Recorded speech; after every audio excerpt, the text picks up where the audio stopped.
বিশ্বজিৎ বলেছিল যে আমি প্রয়োজনে আমি আমার ব্যাংক খুলে দেখাবো আমি হিন্দু, আমাকে মারবেন না, তবুও তাকে মেরে ফেলছিল।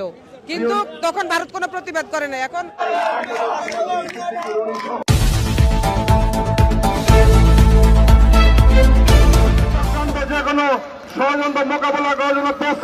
Dhaka to Akhaura long march শুরু করেছেন বাংলাদেশ জাতীয়তাবাদী দল, বিএনপি ও অঙ্গ সংগঠন, যুবদল, ছাত্রদল ও স্বেচ্ছাসেবক দলের নেতাকর্মীরা। ভারতীয় আগ্রাসনের প্রতিবাদে সকালে নয়াপল্টন বিএনপি কার্যালয় এর সামনে থেকে এই লং মার্চ শুরু হয়। নানান স্লোগান দিতে দিতে বিএনপি কেন্দ্রীয় কার্যালয়ের সামনে উপস্থিত হন।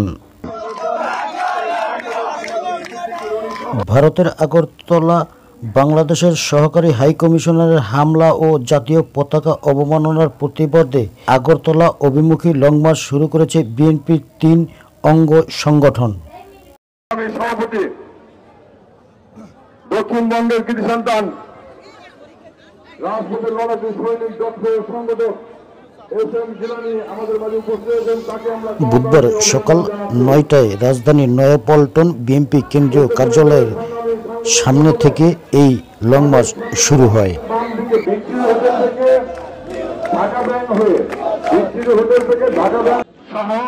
এই লং মার্চটি আখাউড়া গিয়ে সমাবেশের মধ্য দিয়ে শেষ হবে।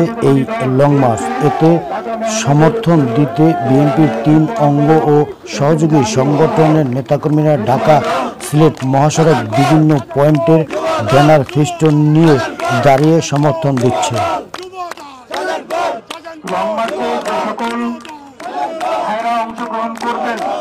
আপনাদের প্রতি বিনীত অনুরোধ, গাড়িতে যাওয়ার সময় কেউ অযথা রেস বা প্রতিযোগিতা করবেন না।